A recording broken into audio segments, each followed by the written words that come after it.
Welcome, everybody, to the One to Go show presented by Dirt Track Supply. It is Bert Lehman in the beautiful polo shirt. It is Ryan Hale in the beautiful baseball cap. And it is Puka speaking from the beautiful Blue Line Brews studio. Fellas, episode 135. 150 is coming soon. It's coming. It's coming. We don't want to make time go any faster than it already does. So let's just kind of lower down a little bit. Summer's here. Let's enjoy it. But yeah, it's been a journey. Actually, once 150 gets here, the race season is going to be close to over, if not over. So yeah, let's hold off on that. That's a good point. That's a great point. A little side note, I think Bert's a lot closer to 150 than we are.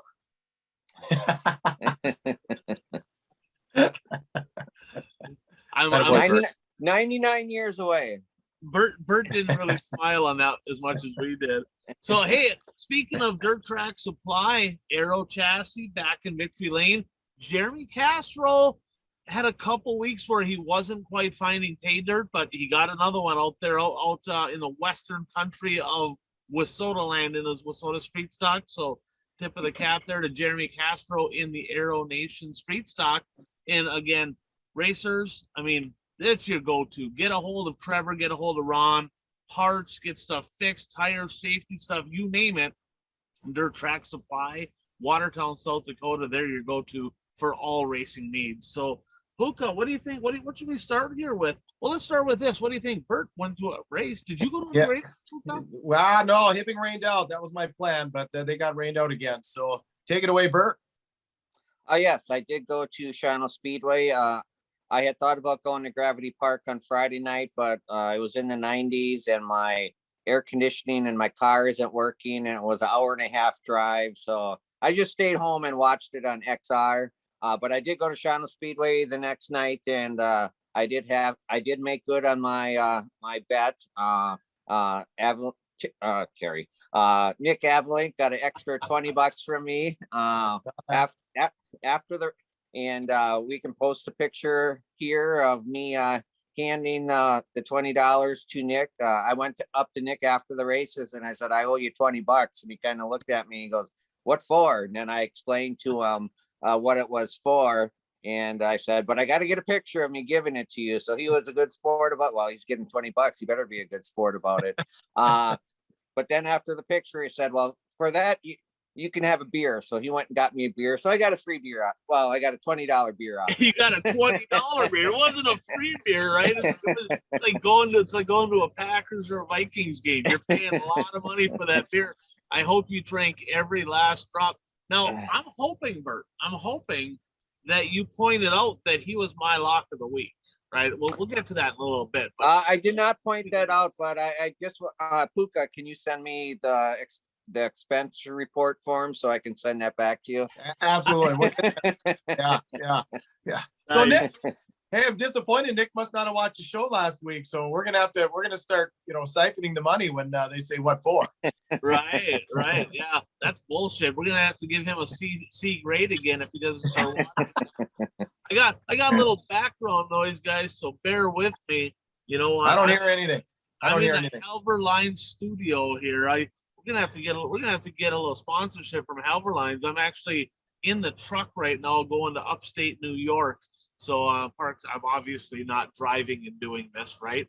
But gonna be heading up there. So we got a little regen going on. All the truckers listening to this, I've been idling for a little while here, so it's regenning right now. So I got a little background noise on my end. So the truckers that listen to the show, they know exactly what I'm talking about. So, one more thing before we move on. Last week when I did my lock of the week, I should have put a stipulation in there that the two cars starting on the front row can't be involved in the same accident and exit the race at the same time. So that's what happened? Yes. Well, actually, the top three, right? The top three, yeah. The place got caught up in it, but did the top two DNF in that deal? Well, actually, all three of them that were involved in that wreck DNF. So the top three cars at that point in the race were involved in that accident and DNF. And we'll get into that a little bit later as to exactly what happened and stuff. Yeah, we got a short little video clip here we'll add to it. You guys make the call. The background noise of the people watching when the videoing was going on, they made the call on their end. I gotta say, I probably agree with them, but we'll let you make your own decision when you see the video here. So what do you say? We get into the top 5 moments of the week, brought to you by our friend Brad Parson. Of course, first of all, Brad, get your ass out on the racetrack. You got It's a still car not out there. It's not. It's like a 4th of lawn July. ornament. Where he's got the most expensive lawn ornament in the state of Minnesota for sure, right? So we got to get that out on the racetrack. Hopefully that's sooner rather than later. But farmers, he's got all the products. You know, he's got soil and egg solutions, help you increase productivity, increase yields, increase profitability. Get a hold of Brad and the team. Their number's right here on the screen. Go ahead and give him a call. He's got a lot of great products. He's going to get me some more information because it's a different time of the year now. Of course, planting should be done. So, but he's got products for all parts of the year. Get a hold of Brad Parsons. Thanks a lot to him. Well, let's start with number 5. And Bert, we're going to go your direction here. We're going to go over to the big half mile at Shawano. I heard I want to point this out, Puka, that you kind of leave. Late models are done. You leave. What was the best race of the night over there in Shawano? The best race of the night was the IMSA Stock Car feature. And what was kind of amazing about that too is that feature was actually right after the late model feature. So that's after, you know, the late models had blackened up the track pretty good and, you know, made it a little slipperier. But if you get a chance, go to Facebook and search for Mike's videos. And because he records all the races at Shawano Speedway and then uploads them to his Facebook page. But look for the stock car feature from Shawano last week. Kyle Frederick led most of the race, but Luke Lemons and Trent Nolan were right on his rear bumper the entire race. And the last 5 laps, especially, you need to watch because for much of those 5 laps, they were going 3 wide in the corners. I mean, it was just amazing. And there's one time when there's a little contact between Lemons and Nolan, but, you know, they all straightened it out. And Trent Nolan, who was running 3rd most of the race, wound up winning by about a half a car length at the end. And it was just a phenomenal race. And you pointed out something there, Bert. There was some contact, right? And we've seen it so many times. Somebody gets bumped, they let it go, they try to bring out the yellow. These guys are real racers, right? They got after it, a little contact, they kept going. They're like, hey, no harm, no foul, let's go get it done. Hell of a show to them guys over at the big half mile. Keep on putting on a show. Keep on showing up them late model guys over there. I kind of like when that happens. Yeah, and one thing, Kyle Frederick and Trent Nolan, they are both ahead of Travis Van Straten in the point standings, and Van Straten has won like the last 7 stock car track championships at Shawano Speedway. There's still a couple of months of racing, but I think that streak may end this year. Oh, Bert's calling it out right here. Van Straten, get your shit together. I don't know you, but Bert says you're gonna lose. I don't know. Well, I tell you what, let's get to number 4. And number 4 is Deck Heights Strike Again. Deck Heights Strike Again. Now, what's coming up this weekend in the northern part of Wissota, Puka? What do we got coming up? And we'll touch on that more in just a second. Yeah, the big border battle down at Goddick Lodge, Superior, Wisconsin. 10 grand to win. 10 grand to win. And it's $1,000 to win each night for mods or for supers and for Midwest mods. Now, they had some controversy last year with the deck heights, right? We've been over that. We don't need to beat that. So because of that, they're checking it this year, and they ain't letting anybody go. Nobody. What was it? Opening night, I believe there was 5 late models got DQ'd in the heat race. Well, in the feature race here in the Midwest mods, Jason Vandekamp made the trip up. Cole Boston, young gun from down in central Minnesota. Been watching the eye test here, says this kid's got it. He's really, really showing me something in that car this year. So keep an eye on Cole Boston. 1st and 2nd, DQ'd at the scales, deck heights too high. I don't know how high they were. I don't know the details, but I do know this. over the off season with Soda, they actually raised everybody's deck height rule by 1 inch. And they said, we'll give you another inch. We're going to give you that, but there's no tolerance. That's what it is. Anything over that, you're DQ. Give you another inch. They did, and you give them an inch and they take a mile, right? And a lot of times it's honestly, it's innocent because you make a little adjustment, boom, the deck height's too high. You just didn't think about it. It is what it is. There's a lot of money at stake. Lots of money at stake here this weekend. A modified driver, if any of you, Johnny, Jody, any of you guys, Shane, you win the border battle and you get DQ'd a deck because of a deck height, you're getting a donkey award because you've been warned. Okay, don't be letting that happen. There's too much money at stake this weekend. So let's get on to number 3. The slump is over. Done. Over, right? Last week I said what? I said Nick Anvelink, he's on the not hot list. I did that to Lucas Rodin a couple weeks ago. Not hot, Lucas Rodin. Back-to-back wins in the Rebel Midwest Mod Tour. Nick Anvelink, not hot. He was also my lock of the week that the monkey was coming off the back and he got it done at Gravity Park. Maybe a little help there, possibly. Christmas card going out to Brett Swedberg. I believe it was Swedberg that kind of was in that, right? So Nick's gonna send him a card. And I didn't see the race over in Shawano. Did he kind of give him a thumping over there? Yeah, he started on the front row, and I mean, he was fast. I mean, he pulled away. It wasn't even close. Yeah, he when I went to give him his $20, I overheard him talking to somebody, and he said that they kind of, after those 2 nights, they kind of found a base setup that they like, so they're going to kind of stay close to that. Well, you can't keep a good man down for too long. So great to see Nick Anvelink back up front where he belongs. At number 2, the reigning champ flexing his muscles this year. Absolute curb stomping at Ogilvie and the Wissota Structural Buildings Wissota Late Model Challenge Series.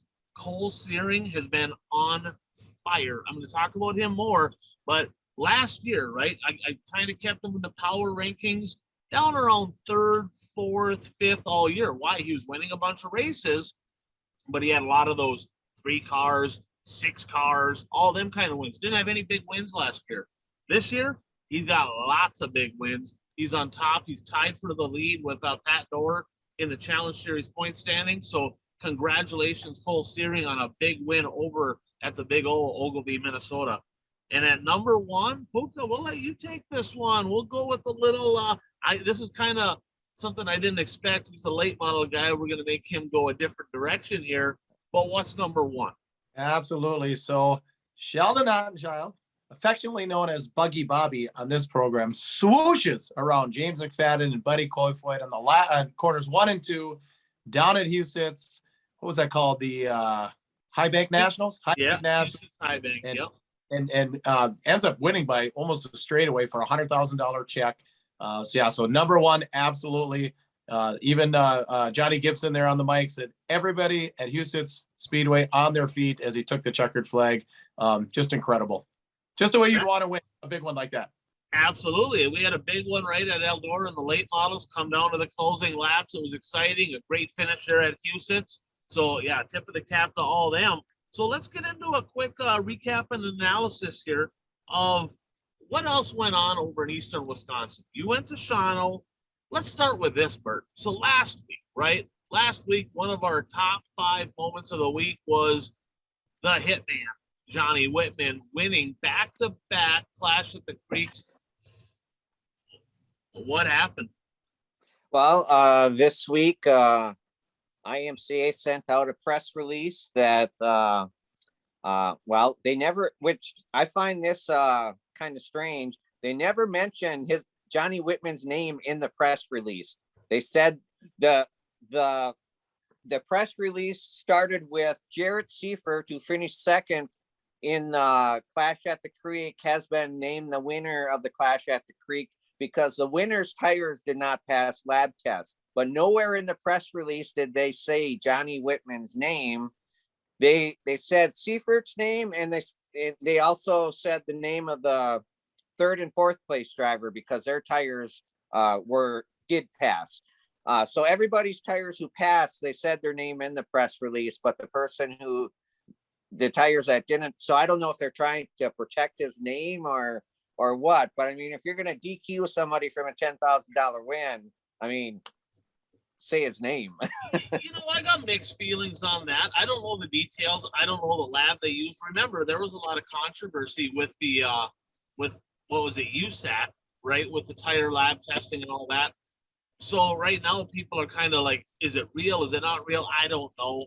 I mean, either way, he got disqualified. So I guess, I'll give a little tip of the cap to the organization for not smearing his name and all that. Unfortunately, we don't have to be like that, right? We can, no, it is what it is. It sucks. I don't know all the details. I mean, but to see somebody get one taken away like that stings a little bit. And maybe if somebody knows more about that, post it in the comments. We'd love to hear some details on that.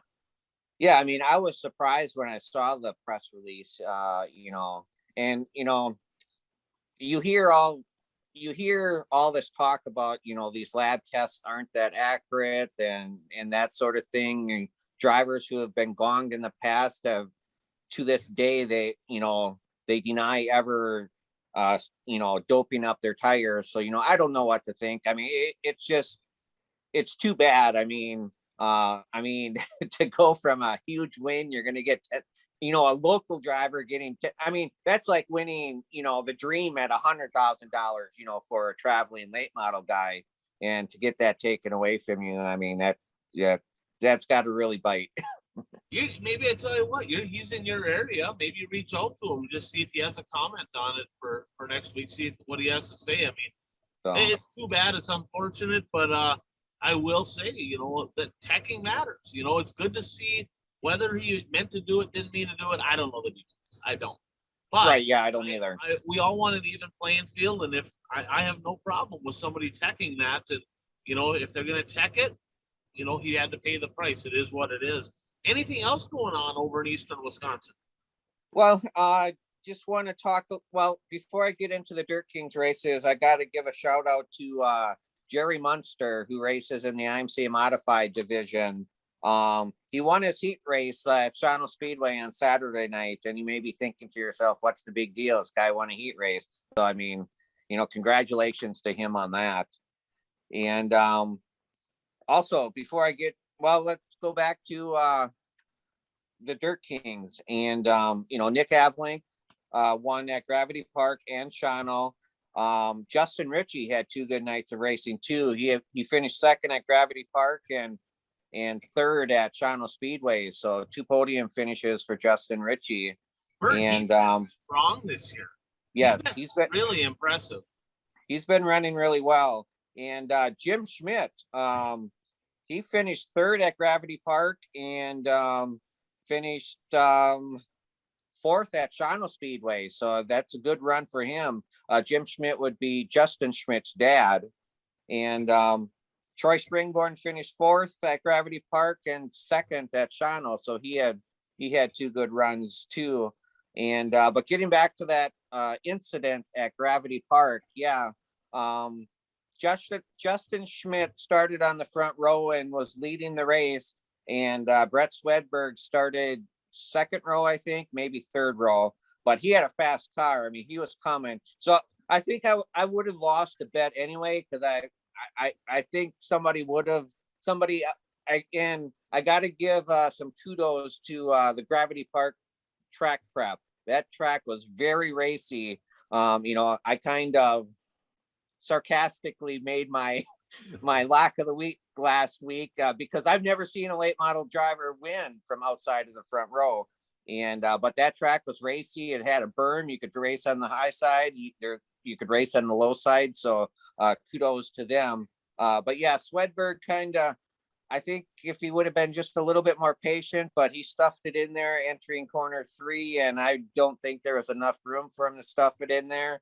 And so both him and Schmidt, spun up into the wall. And then Brad Miller, who started on the front row and was running 3rd, kind of spun to avoid him. And I didn't think he got it that bad, but I was talking to Troy Springborn on Saturday, and he said that Miller said that his car has to be restubbed in the rear. So he got it worse than what I thought he did. And Justin Schmidt had planned to race at Toronto Speedway Saturday, but he said he had too much damage to the car to get to fix it in one afternoon. So there's only 15 late models at Toronto Speedway. I mean, you were without Miller because he wrecked his car.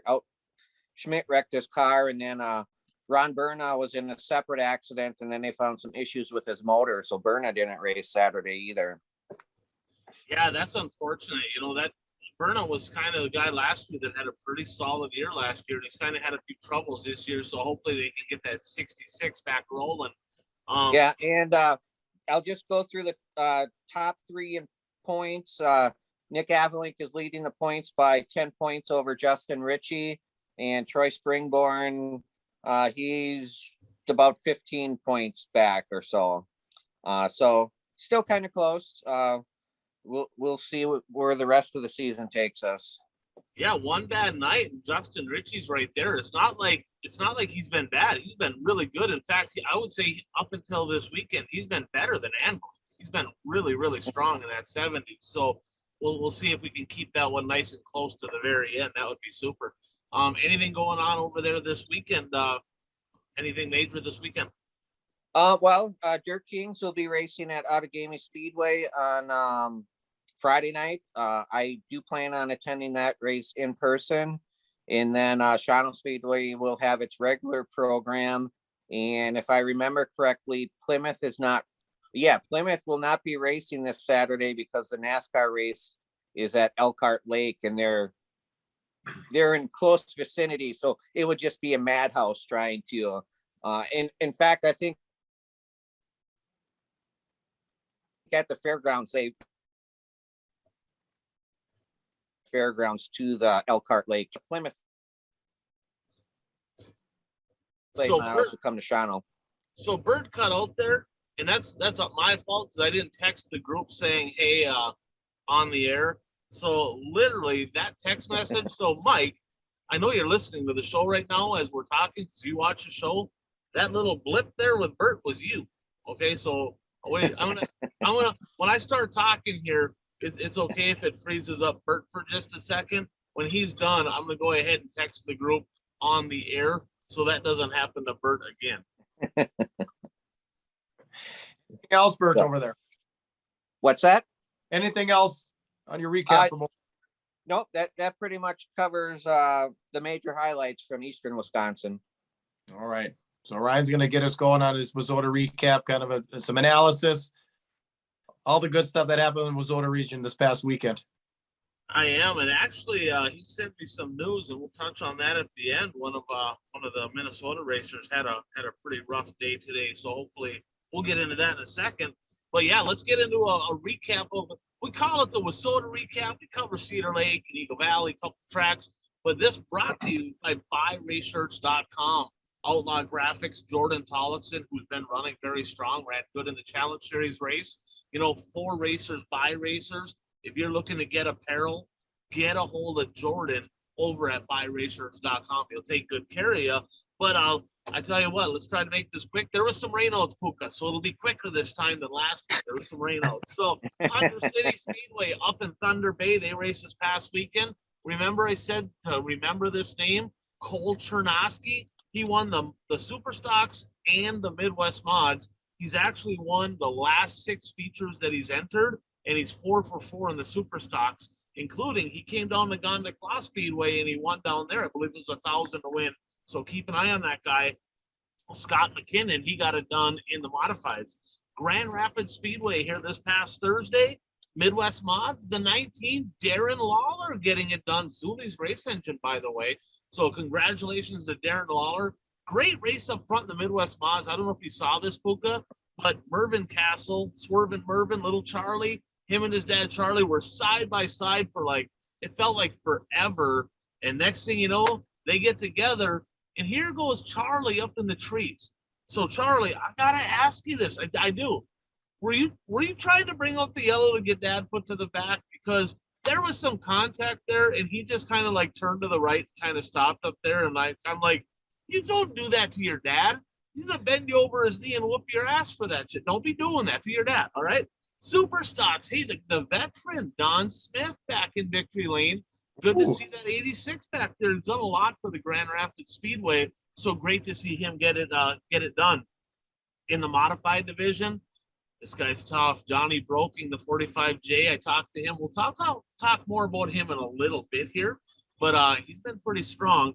And in the late models, Puka, did you see who won in the late models? I did not. I had Provenzino as a pick, but I didn't see who won. Second of the year for Team SSR, Rick Nemi, and he got it Oh, yeah, I did see that. That's right. from eighth. Yeah, From eighth. probably. From eighth. Yeah, he drove by some pretty good cars to get it done from eighth. So hell of a job to Rick Nemi.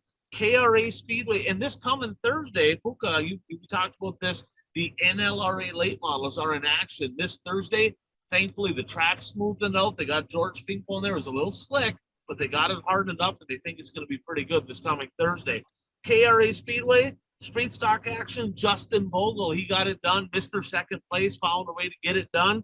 In the Midwest Mods, third straight win for Brandon Merworth. Merworth is a common name over there. You got Ashley Merworth, Corey Merworth, Brandon Merworth, but that's his third straight. In the super stocks, Shane Sabraski, get this from the pole, point average, pole. He was there one night earlier this year, drove himself into a tractor tire, so he was able to start on the front row, which is just big problems for everybody else, okay? And in the modifieds, guys, 4 modifieds, 4. Dandy Don Eishen's got it done. The old Iceman, Sabraski second. So Fiesta City Speedway dropped the modifieds here a couple weeks ago, and the area tracks there are Wilmer, Monty, Madison, and they struggle to get mods. Is it time? Is it just time for them to just cut their losses and say, we're going to drop mods here too, run them a couple times a year? I mean, hell, they only get 4 or 5 of them. I mean, it's just quit wasting everybody's time and just move on. And if they want to be open wheel, they can get a Midwest mod. That's just my thoughts. Norman County Raceway up in Ada, they had a double header. Well, the first night was some IMCA stuff. The second night was the Ada Nationals, 20 Rebel Midwest mods in hand. And the Nightmare, Lucas Rodin, his second straight Rebel Midwest mod win. Of course, the reigning Wissota Modified National Champ. And they had NLRA late models there. My favorite number, Dustin Strand. He's starting to heat up again, boys. I think he got a couple in a row here. So Dustin Strand, very strong in 71. Victory Lane Speedway up in Winnipeg finally opened. It's like they rain out every single week, and they finally got underway. And in the Midwest Mods, Tyler Dell, first career feature win. Tip of the cap. Congratulations to him. It's super cool to get your first win, but especially on opening night at your home track. In the modifieds, perennial powerhouse Ward Emery. This is a guy that is, you know, the last couple of years because of COVID hasn't been a factor, but the fact is up until then, he's in the top 3 in national points every year. So if he can get some races under his belt, keep an eye on Emery. In the late models, I don't think they got their feature in. Brown County Speedway out in Aberdeen, the supers, mods, and lates, they all rained out the feature, but the street stocks, the 01 of Chris Serre got it done. Midwest mods, Adam Brotherton had a couple wins this week in the 14, and 2 weeks, guys, the Dakota Rumble. Remember that rained out a couple years, or last year it rained out. Terry Volts and company, they brought that back. They got a couple, kind of a unique format this year. It's a pretty cool deal. A lot of money on the line. I hope they get a lot of support out there. Chateau Speedway down in Lansing, the double O of Greg Pfeiffer Jr. So I think that's his first of the year. So congratulations to him. The Dakota Speedway up in Mandan, North Dakota, Hunter Damagala. He got it done. His second in a row, got it done from 8th. Great speed stock racing. If you ever get a chance to jump on to Speed Sport IMCA TV and watch up in Mandan, great racing action up there. Got it done, and then he went and he got an IMCA feature. He ran his Wissota Street Stock against the IMCA stock cars in Dickinson. So he got 3 straight feature wins. Guys, they got 32 legends up there. Like, none of our tracks have legends at all, but 32 legends. I might have to watch a feature, because typically if there's that many cars, there's probably some pretty good ones. It might be pretty entertaining. I might have to check that out. Eagle Valley Speedway over in Jim Falls, Now remember, they had a little battle going on with the Red Cedar Speedway, right? Jerry's winning. Really? He's winning. They're getting way more cars. They're about double in everything of what Menominee's getting. They're non-sanctioned. They're getting some USRA, some Wasota. I tell you, the grandstands has been good. I don't know. I mean, he might have proved everybody and said, hey, we got a better product here. I'm not sure, but he's getting more cars. I can tell you that. In the street stocks, Danny Richards got it done. In the B mods, how about this, Puka? Les Dolman. Ooh, yeah. Dolman. He's running the Kyle. Well, Kyle Runkle's a young guy, or he was a young guy. He tragically passed away here a couple of years ago. They have the Kyle Runkle Memorial, and Les always drives that. He was tight with the family. So he's like, it's always an honor to get in Kyle Runkle's car, you know, the family car, go win the feature. So tip of the cap to the old guy there, Les Dolman. Modifieds, Paul Nisnik getting it done in the 42, and in the super stocks, Simon Wallstrom. This is the guy we talked about a couple weeks ago. He got in the fence over in Rice Lake in the Midwest Mod. He got it done from 9th. So I tell you, that's flat out getting it done. You start 5th row, and this Friday night, it's 1,000 to win for modifieds, 500 to win for B-Mod. So a little extra money on the line over at Jerry's World. Fiesta City Speedway in Montevideo. Justin Vogel, his second of the week. How about that? This dude, he had 3 podiums this weekend for him. Kyle Dykoff, 9th to 2nd. It's going to be a hell of a battle between Vogel and Dykoff all year long over there. Midwest Mods, it was 1,000 to win, and Jake Smith got it done.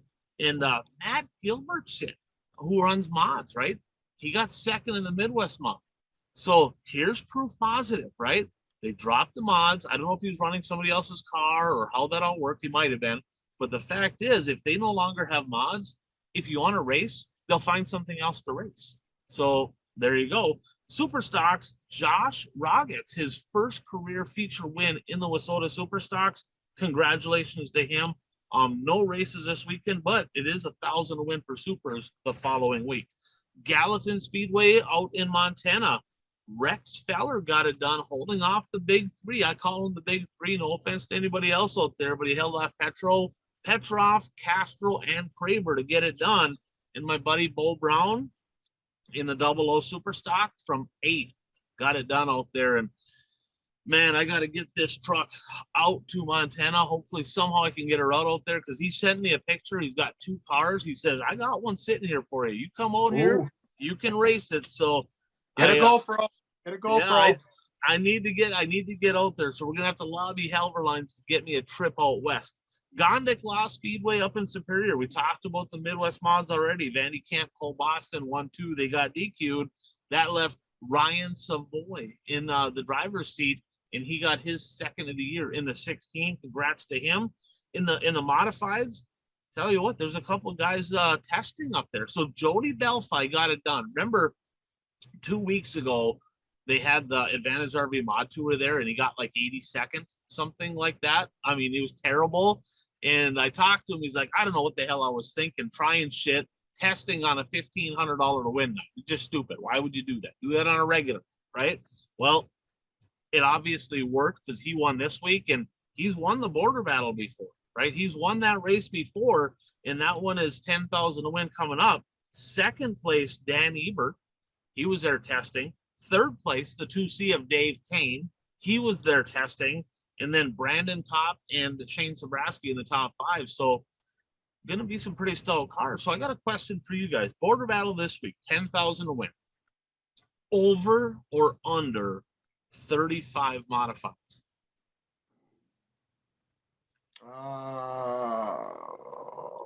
I'm going under.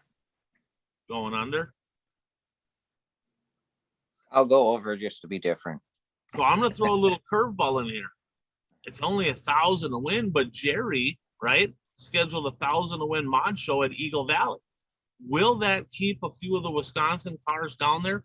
I would expect to see maybe a Mike Anderson come up, right? Ashley Anderson. I'd expect to see some of those guys. So, man, I hope they get over 35. I'm skeptical. I'm going to say it's going to be just under myself. We'll talk more about that race in just a minute. Gravity Park, you talked about that already here, the Wabam Dirt King Series. Nick Anverlink won out there. Mississippi Thunder, and the only reason I'm bringing this up, it's USRA. I typically wouldn't bring up Mississippi Thunder because nothing against them. It's an awesome, awesome place. But 30 USRA B mods, 21 USRA mods. So they got a stout field every night, right? So Joe Chisholm, 15-year-old Joe Chisholm, got it done. I believe it might have been his first career win in the USRA B mods. I think it was his first win. Now his brother is 19-year-old Jim Chisholm, who has back-to-back USRA national championships. Now, Jim Chisholm got second in the A mod. That kid's a flat-out stud. This is a whole new pedigree, and obviously, Puka, the only reason they're so fast is their last name is Chisholm. Absolutely. The hometown of Ryan Hale. Yeah. Played till I was born. Yeah, we got Puka's hometown, Chisholm. I mean, Steve-O, he's listening to the show at work. John Tardy's in Chisholm, right? So, I mean, Chisholm. So that has to be it. Isn't that where Moonlight Graham is from also? Doc very Moonlight Graham, yep, absolutely. And Brandon Davis, who's a guy that hasn't raced much in recent years, the last couple of years, he doubled up. He won at Mississippi Thunder and at Deer Creek. So good weekend for him. Princeton, Dexton Cook, he got it done from 7th. And boy, he's been strong as of late. He's got a pile of wins over the last couple of weeks. IMCA Sport Mods, they had the Bill Sierks Memorial. Now, you remember this name? You remember Dave Sierks, the 71, the Justice Brothers car? He ran mods forever. He had the Justice Brothers number 71. He won the Bill Sierks Memorial. So tip of the cap, congratulations to him. And the text message we got, since we're on Princeton, Toby Patchen, the Patchen name, we've talked about them several times. Apparently he got a really bad car accident. He's alive, but really banged up. So thoughts and prayers go out to the Patchen family on a speedy recovery. And Mike, thanks for giving us a heads up on that, because the Patchens, they've been around for a long time racing. So hopefully they're okay. Red Cedar Speedway over in Menominee. So get this. So Eagle Valley, guys, I'm going to look back at my notes here, had 84 cars. Okay. Red Cedar had 59 cars. 59 cars. Mike Knutson got it done in the street stocks. Midwest Mods, second win in, 2 wins in the last 2 weeks for Kennedy Swan. So back-to-back weeks with wins for the young gal. Brandon Jensen, his first weekend out, I think he started pretty deep, got up to second. So keep an eye on that 21B. He's going to be fast. Ben Hillman in the super stocks. Okay. He started 10th and drove by everybody. Ben Hillman is rocket ship fast over there in Menominee. And hey, nothing against Jesse Radetzky. I'm a 207 fan, but he's got company. I'm telling you, when that track is slick, that Hillman is the fastest car in Menominee. If there's a little bit of a cushion, Jesse Radetzky's the man. He's got to get that thing better on the slick. That's where the money's made. Modifieds. Ashley Anderson by 12.5 seconds. His lap times were high 17s, right around 18. And he lapped, there was only 6 cars. Back-to-back week, 6 mods at Menominee. Menominee, of all places. You'd think there'd be more. But, yes, he lapped 3rd. And he did not quite lap 2nd. He was close. He wasn't too far behind 2nd, but pretty uneventful race. And in the late models, fresh off a $10,000 payday, the Iceman Jimmy March making an appearance over at the Red Cedar Speedway. ABC Raceway up in Ashland, Midwest Mods, Paul Suzik, I believe that's his first of the year. Andrew Mackey in the super stocks, congratulations. He's a guy that gets after a little bit. We don't talk about him much, but he's a pretty good wheel. And Pat Cook, another local up there getting it done in the mods. Now this Thursday, they kind of worked together. They had a special rain out, but maybe a month ago, the farm stock special, they're running Thursday. Okay. So Grand Rapids doesn't have all the classes because they got the NLRA show. So Ashland is going to run 2,500 to win, 250 to start for the mods.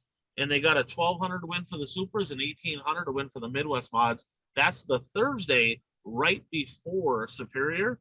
And Superior in turn canceled their practice for Thursday simply because they're trying to push everybody over to Ashland. And then it's only an hour to come back over to Superior. So hopefully the weather works out for them. The Mountain States Mod Tour, that got underway this weekend. Night number 1 rained out. Night number 2, who did I say was going to win that? Tony Liker. No, he didn't win Troy? it. 'Cause Tony Troy? Liker, yeah, Troy Liker. Yeah, he had that last year. He struggled at the tour, but he got it done from 4th. Scott Hansen, 14th to 2nd, made the trip over from the Watertown area all west. A hell of a run for him. Corey Craver, 11th to 1st in the street stock division. That's a hell of a run. In the IMCA mods that we don't talk about all the time, but it's part of the tour, Ethan Dotson got it done from Bakersfield. Jeremy Meerhofer 2nd, but Mike Leach, he wins a bunch over there, 23rd to 3rd. So I look at this, right, and I'm like, that place must have been awesome. I mean, there was a lot of passing, so hats off to the track over there. They don't have streaming, so I didn't get to see it. Cedar Lake Speedway, 28 Midwest mods on a regular night. Jason Vandekamp, Brandon Jensen, 8th to 2nd. But we have a little drama. Little drama at Cedar Lake. Can you believe that, Bert? Little drama at Cedar Lake. So to be honest with you, I have not watched the race yet. I was on the road. I'm going back on the road. I did not get to see this, but somebody's a little salty. You know, when things are going a little bit bad, you kind of lose patience, right? And when things are going bad and you're kind of having some bad luck, like everything will set you off. Well, Nick Ayotte is not happy. Not happy. I didn't see what happened, but I don't think there's much love lost between him and Jason Vandekamp. And what he told me, he says, hey, you can say it. I don't care. Put it out there. Not this weekend because it's a border battle. Too much money on the line, right? He says, but after that, Jason Vandekamp might want to buckle his chin strap because he's got one coming. Ooh. Don't shoot the messenger. So keep an eye on that, right? Nick Ayotte, Jason Vandekamp, keep an eye on them. When they're racing together, you might see some fireworks, right? The 4th of July coming up. We might have some fireworks. Things could get exciting. Get your tickets online for the Cedar Lake Speedway. Super Stocks, the 207, Jesse Radesky got it done. Henze, Adam Hensel, another old late model guy, right? He got it done. You know what's interesting to me? Ashley Anderson hasn't been at Cedar very much. Really light schedule for Ashley this year. He hasn't been racing. I don't think he was up at the Mod Nationals either, was he, in Superior? I don't believe he was up there. So I wonder if he's going to be at the border battle. He's just not racing as much, which is really good news for everybody else, you know, because that gives them a chance to win. World of Outlaw Sprints this week at Cedar Lake. Deer Creek Speedway, the Brower boys, 1st and 2nd. Surprise, surprise, right? Braden Brower got it done from 8th. His little brother, Colton Brower, got 2nd. I have a feeling you're going to see them guys both on the podium a lot this year. But this one, Braden was one up. Remember, I said Colton's going to take some wins away. Not this week. Midwest Mods, Nick Kaler from Bloomer. He got it done from 9th. A strong season for him so far. Electric City Speedway out in Great Falls. We talked about it. Jeremy Castro getting it done. And in the Supers, PJ Popham out there. He got it done his 2nd straight, 3 of 6, holding off Casey Stephenson out there. So congratulations to him. North of the border in Emo, Garrett Paul in the Midwest Mods, Brody Strayken. Haven't seen this guy, don't know much about him, but he wins a lot of races. I see his name a lot. I'm going to have to check him out. He got it done in the mods. Gillette, Wyoming, they had a pretty light count because of the Midwest Mod Tour. So Danny Allen, he got it done from 5th. Next week, they have, do you know much about that High Plains late model tour out west? No, that's something new. Yeah, I think Randy Hoff runs that. Former guy used to run against in the Super Stocks. That's kind of that Colorado group, isn't it? That's that group. So I'm gonna have to keep an eye on that to see how my old the guy I raced against in the 29. He's running a late model out there now. Gonna have to keep an eye on that. Greenbush Race Park. They had rain. Rain come at intermission. They had the Steffes Street Stock Tour, Rebel Midwest Mod Tour. They both rained out the features. Those will not be made up. The modified feature and the other local classes are being made up. They just couldn't work it out into the schedule. NLRA late models are in town this Saturday over in Greenbush. Madison Speedway, Street Stock, Zach Flickinger. Midwest Mods, a guy that maybe races a handful of times a year, Jamie Thorstad.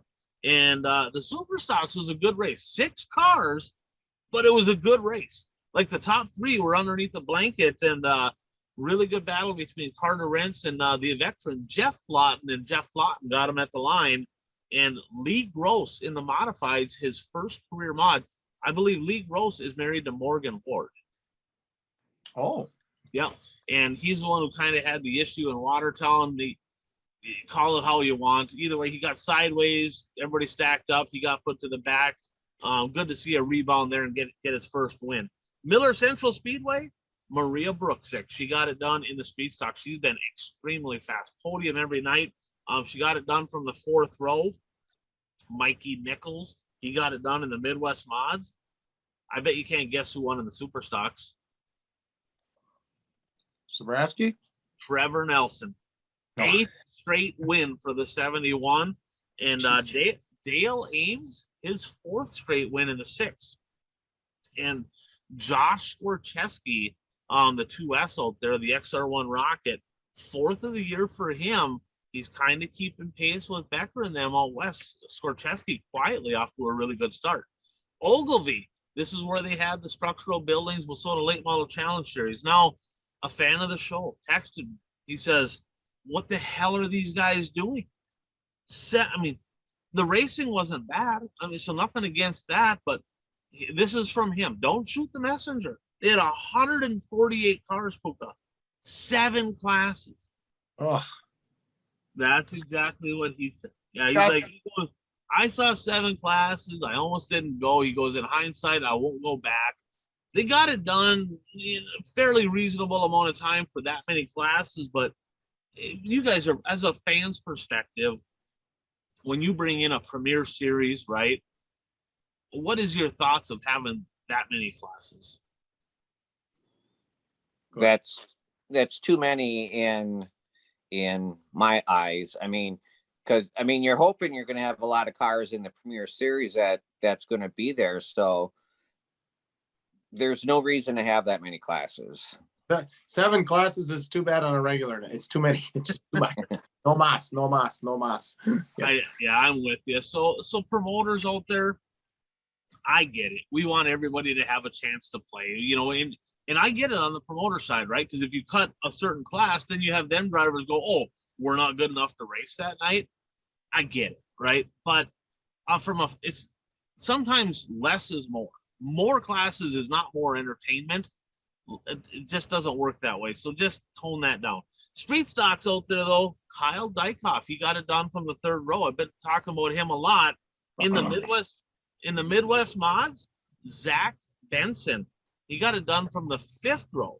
So what does this tell you? Okay, so he got it done from the 5th row. The super stocks, Jeremy Nelson, the 06, not the 4, the 06 Jeremy Nelson, he got it done. Shane Sabraski, 11th to 2nd, Dexton Cook, 18th to 4th. Okay. Now, there was a weird caution at the end. Like they were coming around turn 4. They were almost to the line for the checkered flag, and they threw the yellow for a piece of debris that was on the front straightaway that they all had to drive by. Probably didn't need the yellow. It is what it is. But you look at this and you're like, that's a lot of passing. So for that many cars, that hot of weather, the track, so from what I talked to a few buddies, they said, man, the racing was really good. So hats off to Ogilvy on a good surface. The modifieds, Dan Ebert, he got it done from 7th. So struggling in the USMTS a little bit, but when he comes with Wissota racing, he's the man. He's there, right? And Dave Kane with a strong weekend with the 2C. He got 3rd, so he was strong all weekend. Keep an eye on both the 60 and the 2C coming up this weekend for 10 grand to win in Superior. And then, of course, we talked about the late models. Absolute ass-kicking time by Cole Searing. Unbelievable. He won. Travis Budaslavich 2nd. Shane Edgerton 3rd. Daryl Nelson 4th. Kevin Eder with a strong run in the top 5. Now, I'm looking at this, and I get it. Eder lives down by Cameron now. He's kind of a Wisconsin – well, he's a Wisconsin car. But when I think Wisconsin cars, I think that typical Cedar Lake, Menominee contingent, right? None of them in the top 5. Daryl, yeah, I get it, but he's Proctor. He races Cedar, but he's not that group. And you look at, maybe a changing of the guards in the Challenge Series. For years, we were used to seeing it. Pat Dorr struggled. He was struggle bus, but absolute just Cole Searing's been on fire. And did you get a chance to watch that feature, Puka? I did. Yeah. Zidore pulled off with, I don't know, was he about 7 laps in or something like that? It didn't, he drove, I don't know what it was. Yeah, I know he couldn't turn, and I don't know if he got together with somebody, maybe something bent, or he just missed the setup and said, "Screw it, I'm going to cut my losses. I'm out." I'm not sure, but it didn't look like any major damage. But he was not having a good night. It just wasn't going anywhere. I will say one thing, and I don't want to nitpick here or whatever, but I had a lot of messages, okay, and this is just my thoughts. This is shared thoughts from a lot of people. So with Soda, they're trying to revamp this, and they had 31 late models, so that's a pretty good field of cars, especially at Ogilvy that doesn't have late models weekly. So great job on getting a car count there, but they hired a new announcer, right, for the Challenge Series, and he only has to announce the one class, right? So he doesn't need to know everything about anybody, right? He couldn't pronounce half their names. He couldn't pronounce the cities they lived in. He didn't have any information on how they've been doing, past champ, nothing. It's like, just, I know there's some board members from WISSOTA that listen to the show, because one of them texted me today asking where episode 134 was. And it's out there. It's just under videos, okay? Please talk to the executive director, talk to this announcer, and just have him get prepared, because if you're paying a guy to be the official announcer of a series, just have him watch a couple World of Outlaw sprint car races and watch what, Johnny Gibson does. He doesn't need to be all that animated, but he's prepared. He knows all this info. Just do your homework, please. Do everybody a favor. That's just my thoughts. I mean, as a fan, would you agree on that?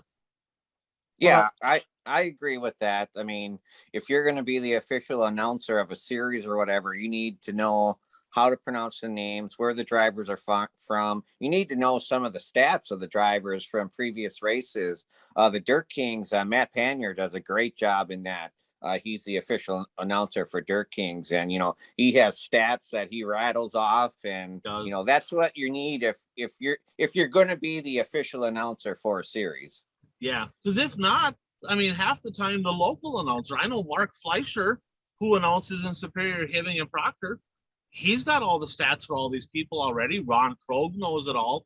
If you're replacing an announcer for a race with another announcer that's supposed to be the expert, they better be the expert or just leave the other guy in the booth. Okay, that's just my thoughts. So River City Speedway, they're supposed to run 2 shows this weekend. Friday canceled, Sunday they raced. Street Stocks, Tucker Peterson, he's been extremely strong. Several wins for him. Aaron Blacklance, Zuli Race Engine in the Midwest Mod, and Dustin Strand from 7th, back-to-back wins for the 71. Man, all the talk we had about Shane Edgington and Gresseth and all them, could Dustin Strand be back? Oh, he's back. He's back. He's back. I like it. So, home of the Chicken Shack, Bemidji Speedway, 86 cars over there, guys. Pretty good field of cars. Kids Night, 18 Midwest Mods. Doyle Erickson, local guy over there. He got it done. Dexton Cook from 8th at Bemidji. Not easy, not the easiest track to pass on, but he come from the 4th row and got it done. Tip of the cap to Dexton. And Josh Bolio getting it done in the modified division. Congrats to him. Buffalo River, they had some WISSOTA classes. They switched to IMCA, but they had a WISSOTA special, another one next weekend for the Midwest Mods. But in the Steffes Street Stock Tour, Johnny Carter from 8th. Have you been to Glendon, Puka? No, just drove by a bunch of times. It looks like a fun little bull ring, lots of gumbo. It does. It's kind of the same size as Hibbing, Princeton, kind of one of them little bull rings, right? But a beautiful facility. They have a party deck. You got to check it out. They've done a really nice job over there. In the Midwest Mods, Justin Jones got it done in the 69. So a couple straight weeks for him getting done in the Revel Midwest Mod Tour. Halverline Speedway up in Proctor. Midwest Mods, Jake Smith making the trip up all the way up here. 9th win, 8 different tracks this year, and he has a couple big ones. Now, to get in trouble for this, his dad's probably going to call me up, okay? But I got to be completely honest with you. quit sandbagging. All right. Like if it drives me nuts. I had a couple people message me and say, boy, you're giving this guy too much love. If he ain't running in the top 3, he pulls off so he can start in the front the next time. I'm like, no, he ain't doing that, right? Well, sure as shit, I watched the Midwest Mod feature at Ogilvy. He's running like 5th or something like that, 6th. Last lap. Oh, and Jake Smith gonna pull off into the infield. I'm like, you gotta be shitting me. He actually is doing that. Stop it. You don't need to do that. You're too damn good, right? He's winning big races and little races. You don't need to do that. I get it. Don't hate the player, hate the game. The game sucks, right? Because with the point average lineup, if you DNF, they put you in the front the next week. It's stupid. It's absolutely stupid. And I get it. I mean, I've seen other people do it too. But let me ask you this, Bert, especially you, because you like to follow points, right? You're a points guy. You like a points battle at the end. Lane Roberts, the late Lane Roberts, he was actually involved. He was a SOTA board member. He was kind of helped run one of the board members, I guess, at the KRA Speedway. He says, why don't they just give you 1 extra point in the feature for every position advanced? So if they, let's just pick a number, let's say it's 198, 90, whatever for your finishing spot, every position you advance in the feature, just give them 1 extra point. That would eliminate all the sandbagging, right? Because now a driver is going to look at it and say, well, if I go from 8th to 2nd or 8th to 3rd, that could be more than winning from the pole. So you want to start further back. You go from 8th to 1st, that's going to be really good, right? So the WISSOTA board members, I'm not going to call them out because I'm not going to do that on the show, but I know some of you are listening to the show, okay? My solution to this sandbagging problem is 1 additional point per car advanced in A mains. That will eliminate sandbagging and make a better program for all the tracks, and it's going to make a more entertaining program for everybody. Thoughts? I like it. I like it. And it's Bert? easy to do. It's easy to do. Well, It's just- Chronic now for my, I mean, yeah, that's easy. Bert? Yeah, I mean, it could work. It's a good idea to try to eliminate the sandbagging. You'd have to study it. Study it to make. I mean, to find the right formula. But I like your idea of trying to eliminate sandbagging. it'd be kind of fun. It'd be really fun if somebody out there is just like a super dork like the rest of us here that likes to keep track of all these stats. Go through the top 5 in all the features and literally write down their starting position, and then let's do the math and see what the points would look like if they had that system. It'd be kind of interesting to see. Shane Sabraski got it done in the super stocks. Jody Belfi, his 2nd of the week in the mods. There is one alternative to that deal I was talking about, alphabetical order by last name in the heats straight up to the feature. I'd probably even get a car again if they did that. I think that's a fair way to do it, but I guess we'll find out. Casino Speedway, Kyle Dykoff, his 2nd of the week. Another win for Kyle Dykoff. Adam Brotherton, his 2nd of the week in the Midwest mods. Chad Becker from 8th, man, he's good there. He's good. Now, remember, Searing's not racing locally anymore. He's running specials. Every once in a while, he'll pop in, but doesn't sound like he's going to run weekly stuff. He's going to focus on the bigger money stuff, and it's working for him. And in the modified division, Tim Thomas. So I believe that's Corky Thomas's brother or cousin. I think it's his brother. First career WISSOTA modified win. Congratulations to him. Stearns 8th to 2nd, TPO 15th to 3rd. It just had a rough heat race, couldn't get nothing going. And then night number 3 of the Mountain States Mod Tour, night 1 rained out, went to, surprise, surprise, Troy Liker from 9th. Now, Tony actually did make an appearance. He got 6th the first night out. I don't know if he's running somebody else's car or what. And in the street stocks over there at Sheridan, though, another fan of the show out there, C-Crack got it done. He ain't gonna like this. I got that from Jeremy Castro. He says we call him C-Crack.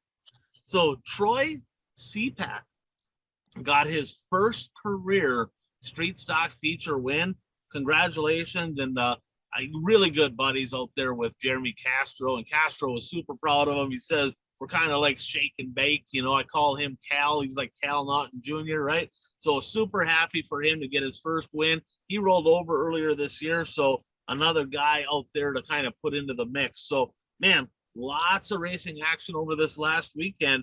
Let's jump on to a quick analysis, guys. I'll let you do a little talking. Let's do a quick analysis of some of the national events that happened in Puka. I know that you took in, and this is kind of just weird for me to even say this, but you took in sprint car action, right? You watched some sprint car stuff. They had 4 nights of racing, right? The High Banks Nationals and Huset's. What stuck out to you? Well, a few things here. So Spencer Baston, Rookie of the Year candidate. He won this 4 nights of racing: Wednesday, Thursday, Friday, Saturday. And like I said, so Saturday night was kind of dedicated to the sprints. We went over to my brother's, had a little party, put it up on the big screen. It was great. But Spencer Baston with a big win on Wednesday night. Casey Kane should have won that race, but with a late caution, and that was gravel hitting them. So there's a door under the flag stand, and looks like he collected that door, and he ended up collecting it on Saturday night in the main event also and bent a wheel. He ended up finishing the race on Saturday night, but he ended up rolling, hitting the wall right about there. It looked like it was on fault. He just got a little bit, he was trying to pass a guy. He was in second, chasing down Kane, just got a little too close to the wall, kissed it, ended up rolling. Then with a caution, Basin and Macedo got by Kane, but that would have been Kane's, first career World of Outlaw win. Thursday night, Buddy Colfoyd gets his first ever World of Outlaw sprint car win. Friday, Macedo's in the driver's seat. Brian Brown, a guy you don't hear too much of, second. And Riley Goodnow was actually an ex-hockey guy, was third. And then Saturday, we already talked about the big pass from Sheldon Hottenchild, for the big money. But McFadden second. McFadden was second Thursday and Saturday, so a good weekend for James McFadden. And then Buddy Colfoyd with a third, so he was first on Thursday, third place on Saturday. So a couple of guys, McFadden and Colfoyd, names that we don't normally hear, had a pretty good week. And of course, Sheldon and Macedo and those guys, and like I said, Baston kind of pushing ahead in that Rookie of the Year points battle now. Got a pretty comfortable lead. Yeah, and that was $100,000 to win on Saturday. They had a little bit of an announcement. It's going to be a little better than that next year. Yeah, $250,000 will be the richest sprint car purse ever. Outdoing the Kings Royal, outdoing Knoxville. So $250,000 to win next year at the High Bank Nationals, right there at Huset's. Like I said, Todd Queering? Queering, how you ever pronounce it, but like I said, kind of wants to put Huset's back on the map. Remember, he also owns the Jackson Motorplex in Jackson, Minnesota. But so, and like I said, the racing was great. You wondered how the track was going to hold up. Remember last week, said 4 hot days and everything. Said Sheldon was in 7th with about 4 laps to go and made that high side work. So the track was good all week. Look, we got different winners every night. So the place was awesome. The grandstands were packed. So should be another great race next year for the High Bank Nationals for $250,000 to win. Yeah, that was a hell of an event for sure. And the points battle in the World of Outlaw sprint cars is unbelievable, right? I'm a points guy, just love it. The top 5 separated by only 54 points, right? So Carson Macedo closed the gap. He's only 12 points out in second. Brad Sweet is still leading. And I'm looking at it here. Brad Sweet, in the 4 nights of racing, did not have one top 5 finish. Well, we should bring up the little kissy he had going on with Rico Abreu. Well, yeah, I was talking to my buddy Kraus, right? And he's a hockey guy, so every time there's a fight, he's like, "Oh, tough guy here, tough guy." You got Brad Sweet. He's like 5'3", right? So obviously, he don't want to pick a fight with somebody way bigger than him because he'd get his ass kicked. He don't want to do that, right? Well, Rico sent him for a tumble, and he ended up rolling hard. And he got out of the car. He's like, "Well, shit, I'm way bigger than him. Rico's only like 4'3". So literally, he found the one guy that he could probably beat up. Maybe, I don't know. And he kind of went over, started screaming at him. And it's like, you don't see that. And then all of a sudden, he kind of looked. He's like, "Wait a second here. This thing's still rollable." And he got back in the car. And them crews are amazing. How fast they get these guys back out on the track. I think they said that he has completed every lap since like early last season. So, I mean, he's on a streak. He's every time he's wrecked, he's been able to get back on the track. He has completed every lap for just about 2 full years. So that's pretty impressive. I do want to point out that you can't blame me for Sweet's problems anymore because I'm not picking them. Well, we can. I mean, we probably couldn't warrant it, but we could. We certainly can. So, the other thing is I want to touch on here, and Jeff, of course, sent it over. You know, he also mentioned that you notice there's just way more money at stake for the late models than the sprint cars, but that might be changing a little bit. We'll see what happens. But Danny Schatz tragically passed away. Sounds like he'd been battling prostate cancer for quite a while. It sounds like he was in hospice, but you know, obviously a huge part of Donnie Schatz's career. You know, he was heavily involved with the racetrack for a number of years over in West Fargo, the Red River Valley Speedway. So thoughts and prayers to friends and family and everybody that knows the Schatzes. You know, loss is never good, and just a guy that's been around racing for a long time. And I know some fans of our show are very, very close with the Schatz family. So thoughts and prayers to you guys as well. So with that said, Lucas Oil late models, Bert, I know you talked about that. Puka, I know you have some things that you want to mention here, but give us a little recap and an analysis. What happened in the Lucas Oil late models this weekend? Yeah, I didn't see the first two nights, but I watched the main feature on Saturday night. And, you know, we talk a lot about T-Mac, you know, nickel and diming to in his quest to win the championship. But he comes up and he wins some big races. So, well, let me mention first, Mike Marlar won the first two nights, but then T-Mac won on Saturday night. And he's really he's closed in on Brandon Sheppard.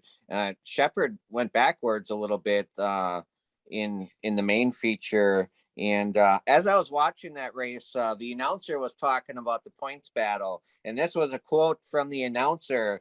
Sheppard has been consistent, but not super strong. So that kind of tells you about how Sheppard's been doing. But good run for T-Mac. And, you know, like I said, you know, we don't always consider him for the big wins, but he comes up with some pretty big wins.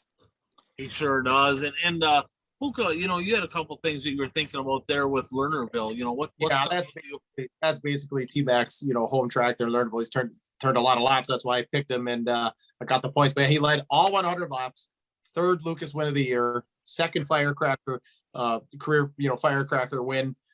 You know, you're talking a little bit about the points here. So rookie points too. I was looking, and Ashton Winger is leading the Lucas rookie points now, heading out of Lernerville. And yes, if Bishop is not careful this upcoming weekend with the 3 races for Lucas, he could very easily find himself in second place if T-Mac just gets a little bit hotter. You know, he's just been consistent, but he gets a little bit hotter.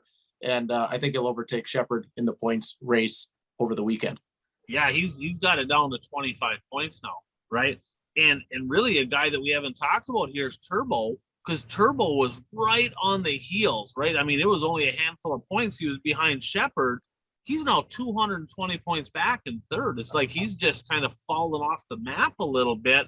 And it's really a 2-driver race right now, Brandon Sheppard and T-Mac. Now, Sheppard did get 4th in the big race and 4th the first night, but the strongest guy probably all weekend, Marlar, had 2 wins and a third.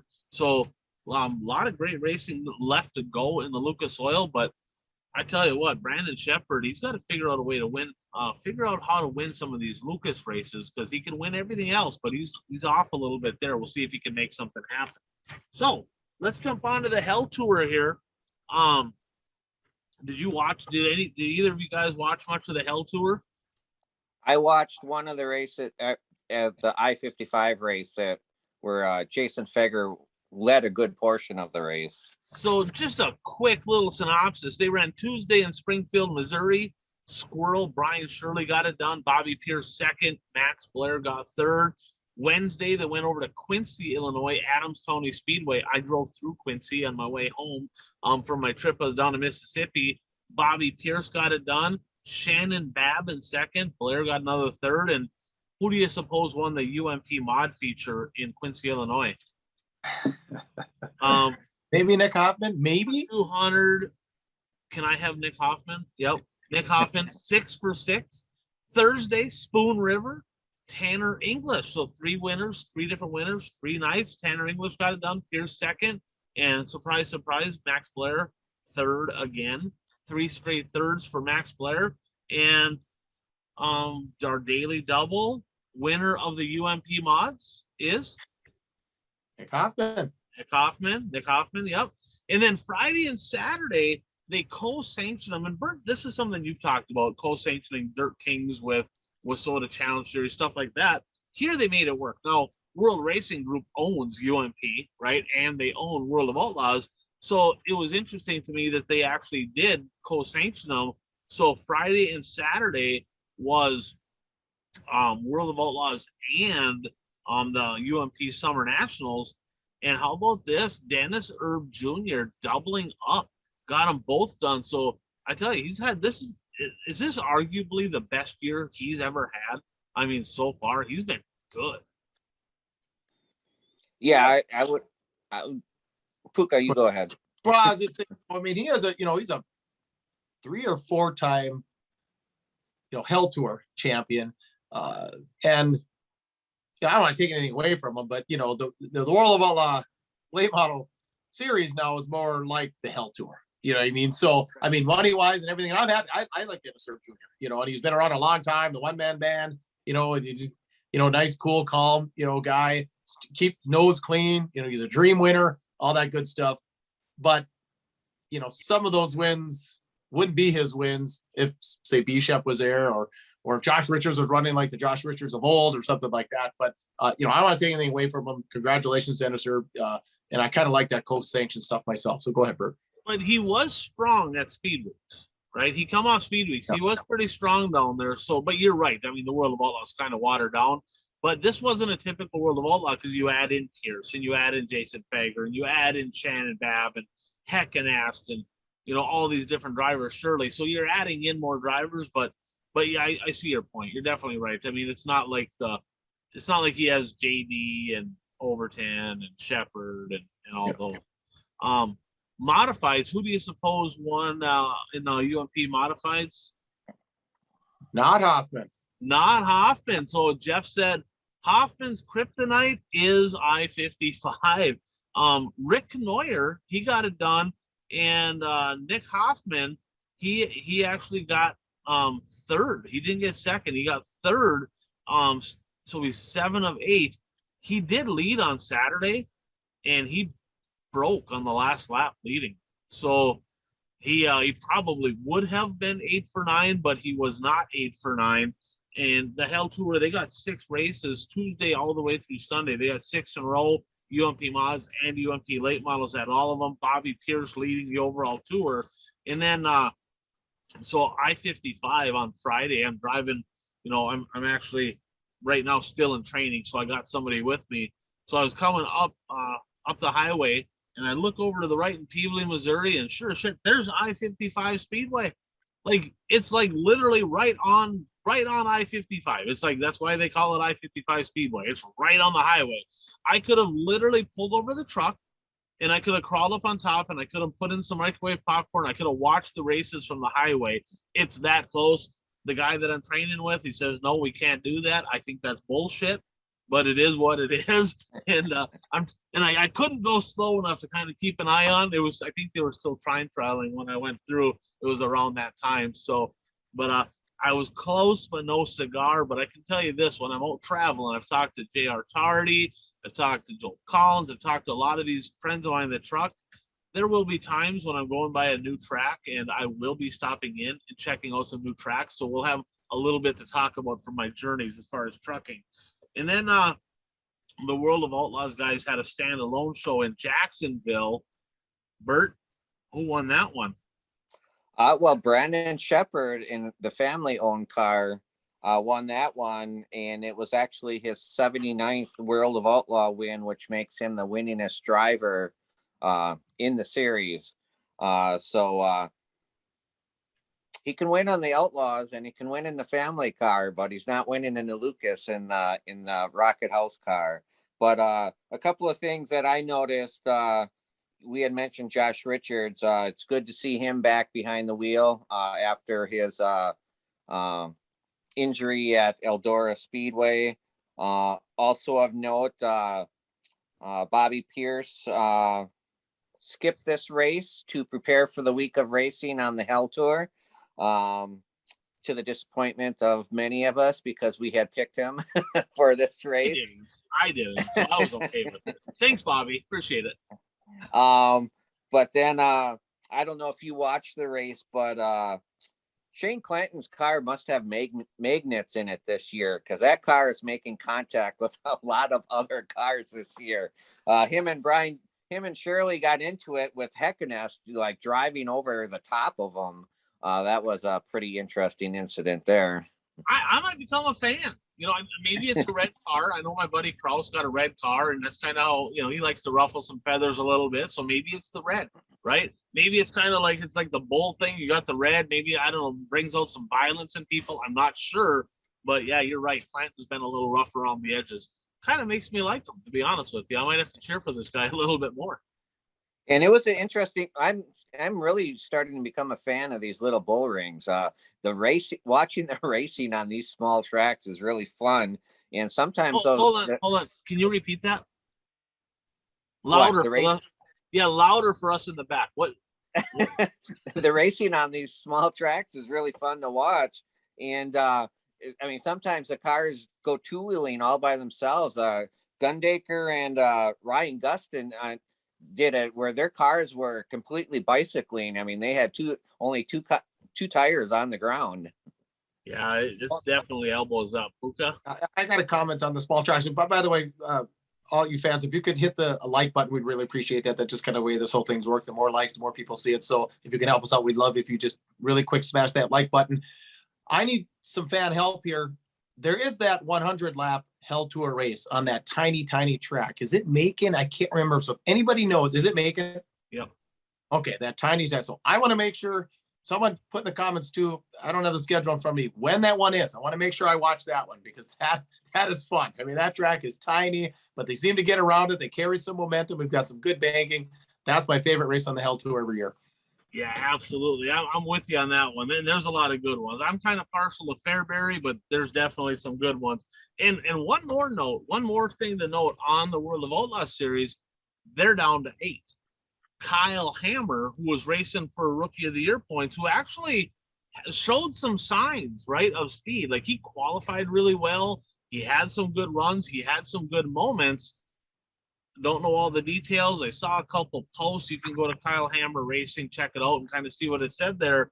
But officially, Kyle Hammer off the World of Outlaws tour. So one less driver, and it's good. Like Bert said, Josh Richards. Somebody mentioned his name. He was back after just about a month off after he got hurt at the Johnny Appleseed race in Eldora. So good to see him back. But yeah, they're the numbers are fading in the World of Outlaws. That's for sure.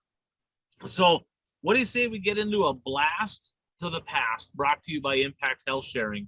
And Impact Health Sharing, it's a great alternative to overpriced health insurance. So if people are paying too much, if you don't have health insurance, you know, I know people paying $1,200, $1,500, $2,000 a month.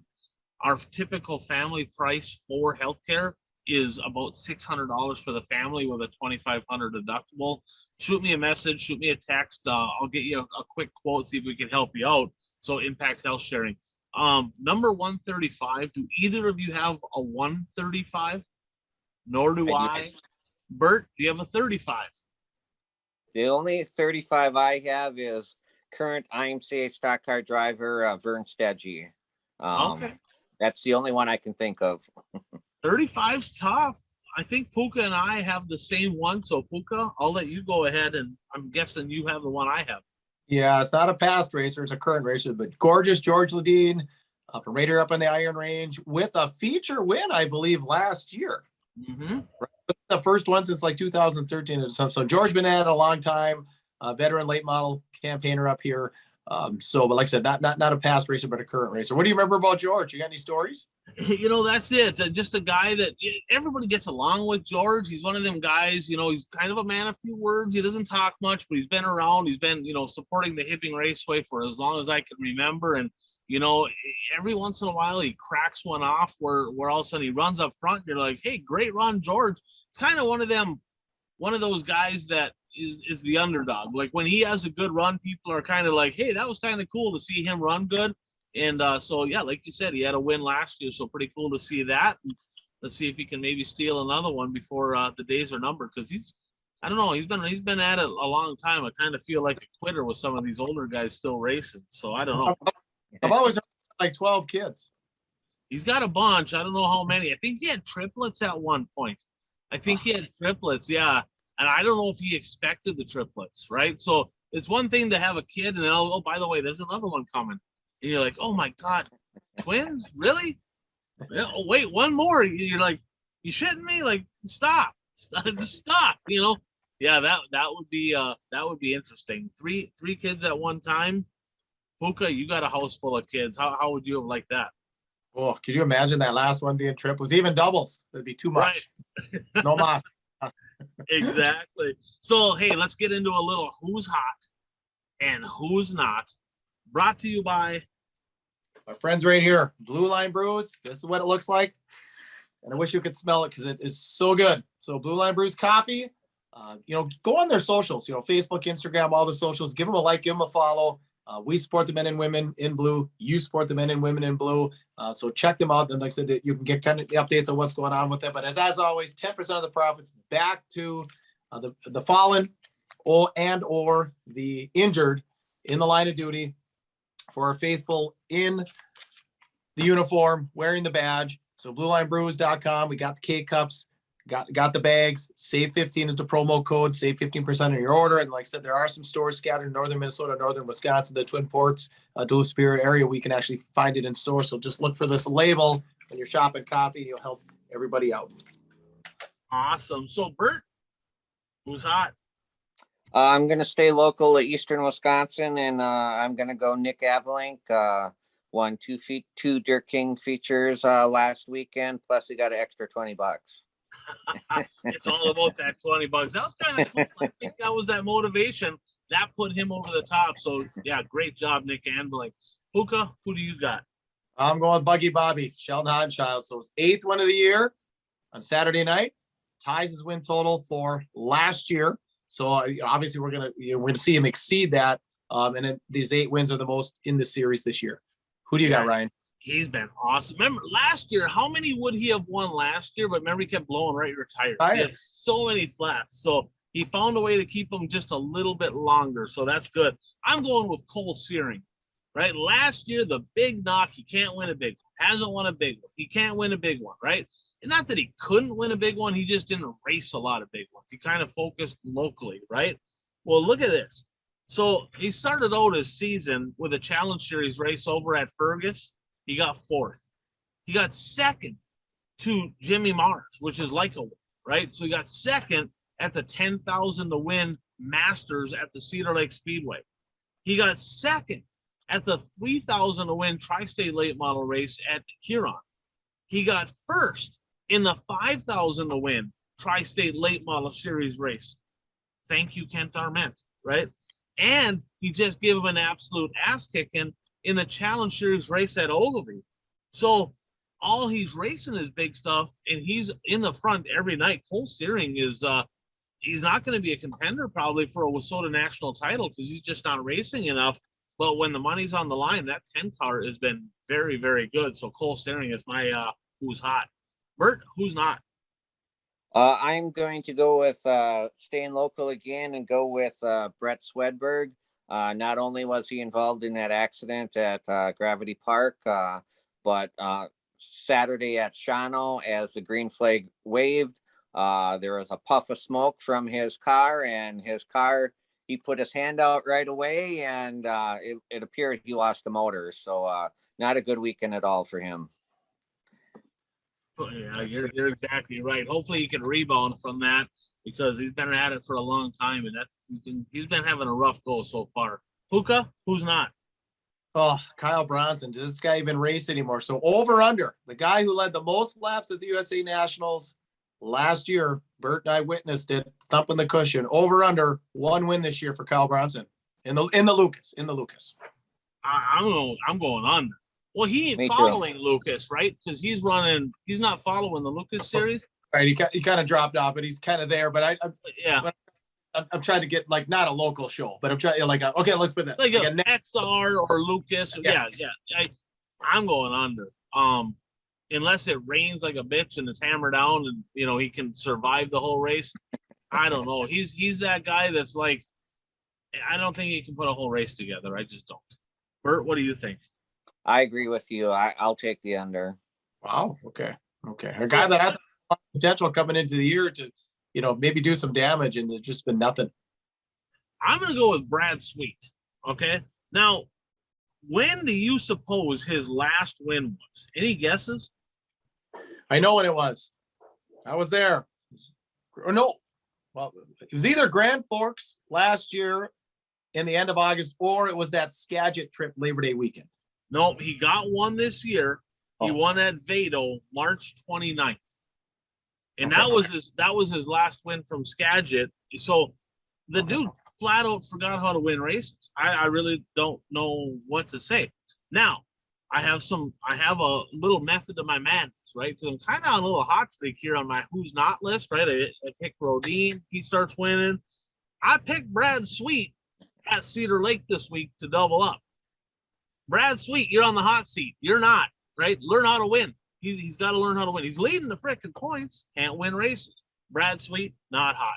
So let's jump into our lock of the week, our sure bet, right? And of course, my lock of the week, our lock of the week is always Real Estate by Jay Schmidt out in Watertown, South Dakota.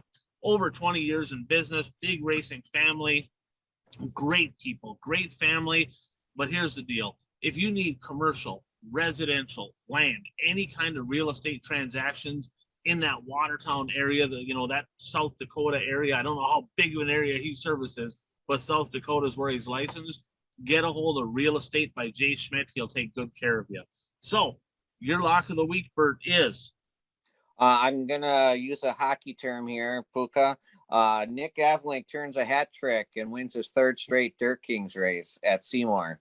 Nice. I'm on that. I'm going Thursday night in Grand Rapids, Minnesota. I got two. I got Tyler Kittler in the Midwest mods, and I got Shane Edgington going to rock to victory in the late models in the NLRA.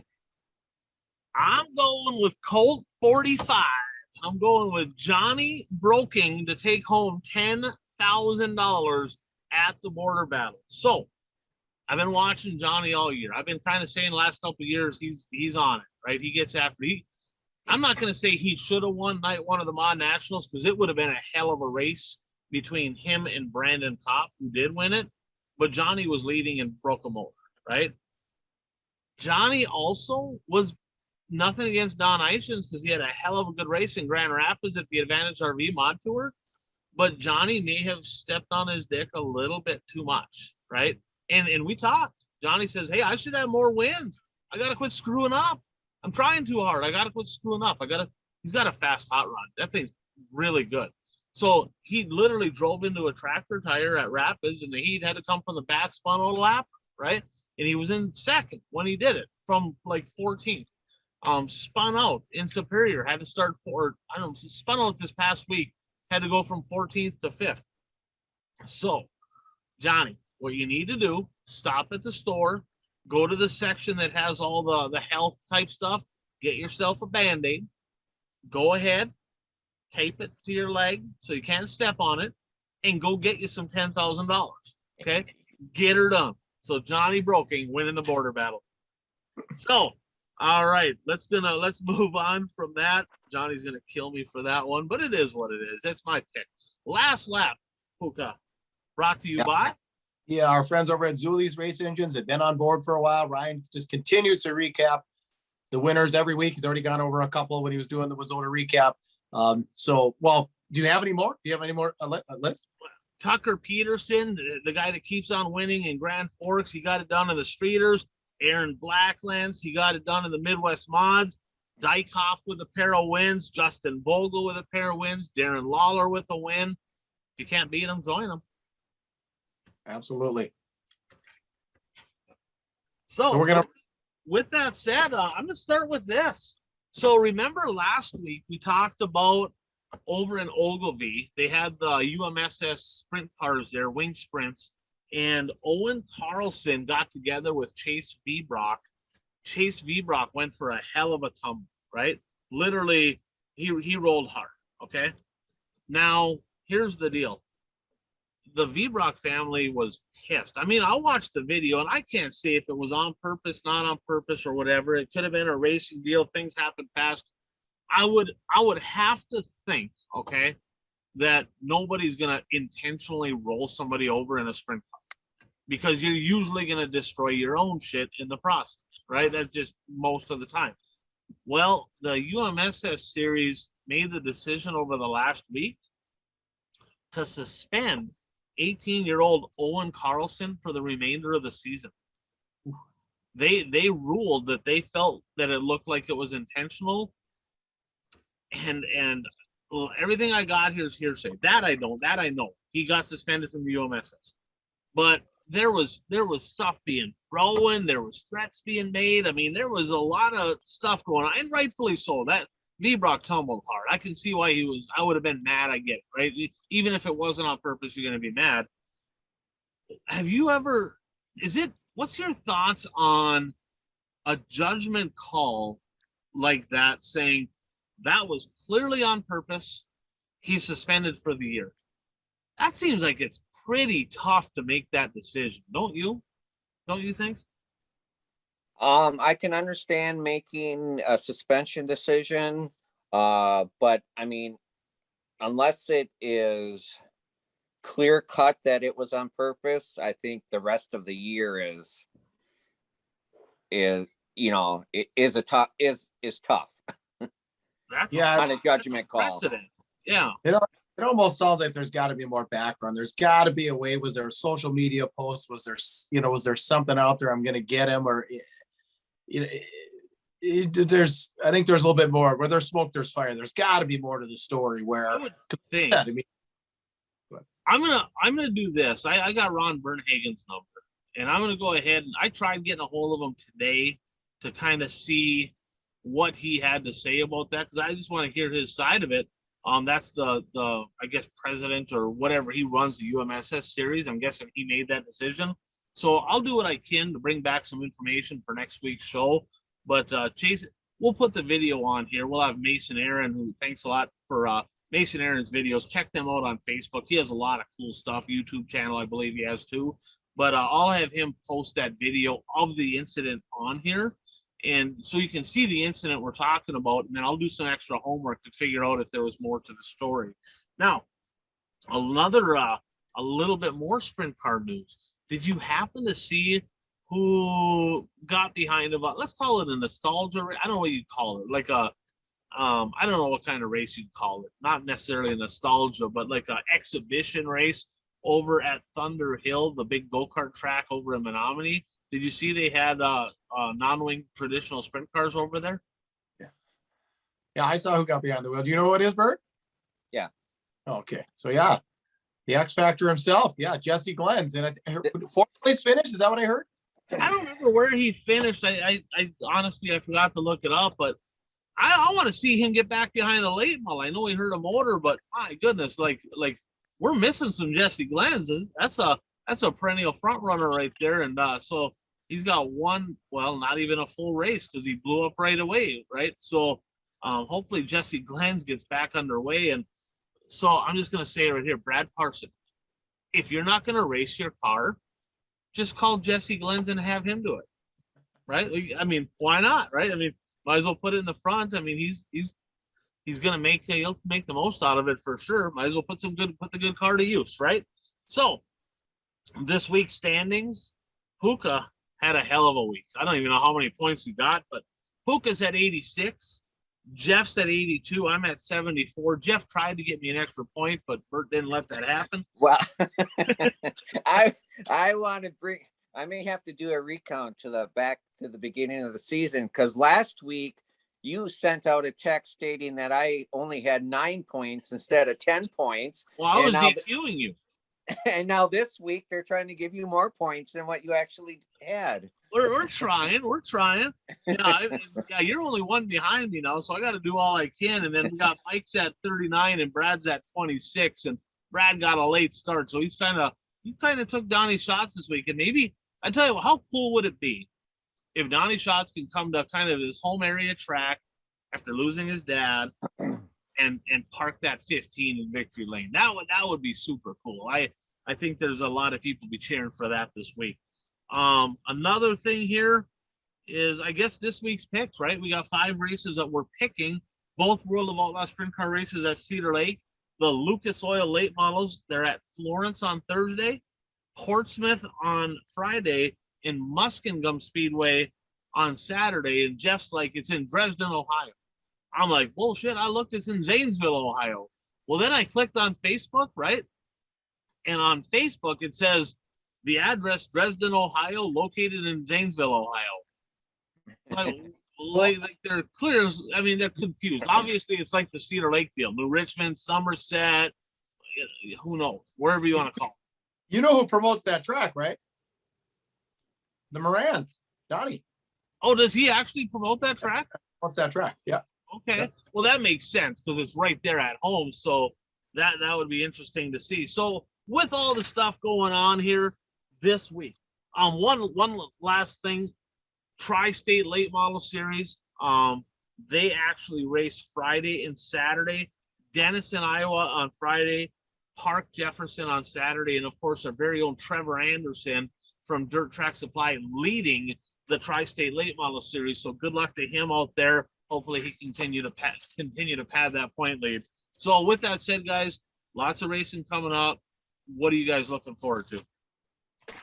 I like the NLRA late model show that's coming over to Grand Rapids. I'm excited about that. I've always wanted them to come this way. I know that Hibbing had a memorial race for, was it Mike Baumgartner several years ago, and but I think that was the only time they came through. I don't know if they did it the next year. So I like that they're coming this far east, and looking forward to Thursday night, hoping for good weather. Looks like the weather's gonna be fine. So knock on wood here. Bert? Staying local, I'm looking forward to the Dirt Kings race on Friday night at Seymour's or Outagamie Speedway in Seymour. And and then Saturday night, hopefully there'll be some Plymouth drivers, late model drivers racing at Shawano. Yeah, and I'm gonna stay local too. I mean, don't get me wrong, I'm looking forward to all the Hell Tour races every night. Them have been pretty darn entertaining. I like that area's tracks, but I'm gonna go with the Great Lakes Border Battle at the Gondiklah Speedway in Superior, Wisconsin. 10,000 to win for Wissota Modifieds. I mean, that's the richest winning payday of the year for the Wissota Modified division. I'm hoping they can get a good field of cars. I mean, it's pretty light this year in Wissota country, but there's still some really talented racers out there. Plus, keep in mind, USMTS is off, right? They're not racing, so you're going to get Ebert. I don't know if Landon Atkinson still has Wissota stuff or not. Hopefully he makes his way up. Hopefully it's supported, and I